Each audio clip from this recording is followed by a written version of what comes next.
Welcome friends, this is CHS typing test lecture number 3 presented by Sam। तो आज है आपका third part that is calculations of error.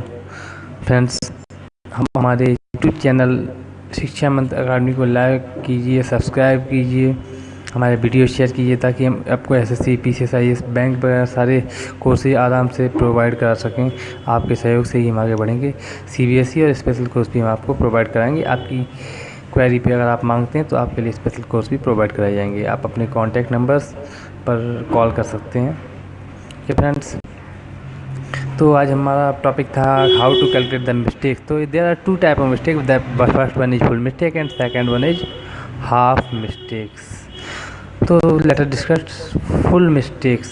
Full mistakes होती if you leave a word, अगर आप एक कुछ अच्छे छोड़ देते हैं, जैसे रिटन आई एम सैम और आप लिखते हैं आई सैम, देन एम छूटा हुआ है तो 2 वर्ड मिस हो रहे हैं, तो मिस्टेक्स हो गई। 2 मल्टीप्लाई में दैट इज 2 वर्ड। कोई आप वर्ड ऐड करते हैं, आई एम अ बॉय, आप लिखते हैं आई एम अ बॉय, तो एक अच्छा आपने ऐड का हुआ that is I am a boy, तो ये मिस्टेक आपको बन की। अगर आप रिप्लेस करते हैं किसी वर्ड को, आई एम अ बॉय, एक आप यहाँ पे आ को गुड से रिप्लेस कर रहे हैं तो 4 वर्ड मिस्टेक होगी। Total error 4 multiply 4।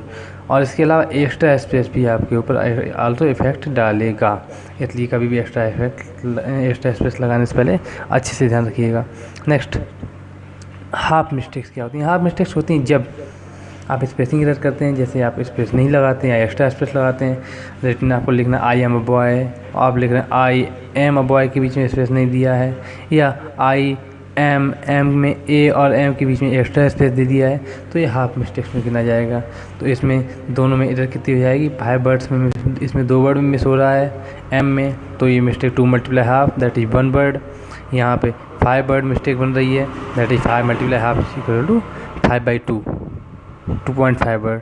Spelling mistake ये तो कॉमन मिस्टेक है, सब जानते हैं इसके बारे में। आई एम गोइंग और गोइंग की स्पेलिंग आप गलत कर रहे हैं, तो 5 वर्ड जो लिखने थे उसमें mistake 1/2 multiply 5 equal to 2.5 mistakes, ये भी आपकी रहेगी। तीसरा है रॉन्ग कैपिटलाइजेशन, आप गलत तरीके से कैपिटलाइजेशन कर, बड़े को छोटा है, छोटे को बड़ा लिखते हैं। आई एम गोइंग, आप लिखते हैं आई एम गोइंग, ए बड़ा बना दिया है, या गोइंग में आई छोटा बना दिया है, तो यहाँ पे भी आपकी मिस्टेक्स होंगी हाफ के हिसाब से। Okay friends, calculation of error ये कुछ भी नहीं है, this is the sum of total error.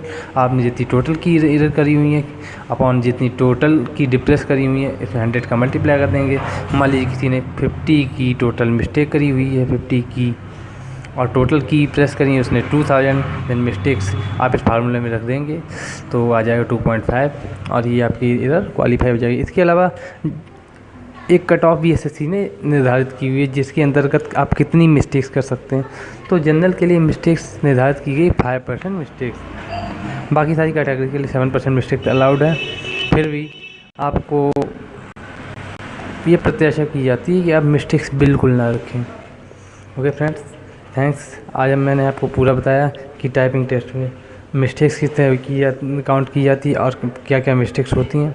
अगर आपको ये वीडियो अच्छा लगा हो तो लाइक कीजिए, शेयर कीजिए, सब्सक्राइब कीजिए और हमारा यूट्यूब चैनल शिक्षा मंत्र अकादमी आगे ले जाइए ताकि हम आपको और अच्छे वीडियो प्रोवाइड करा सकें। Thank you friends, bye bye.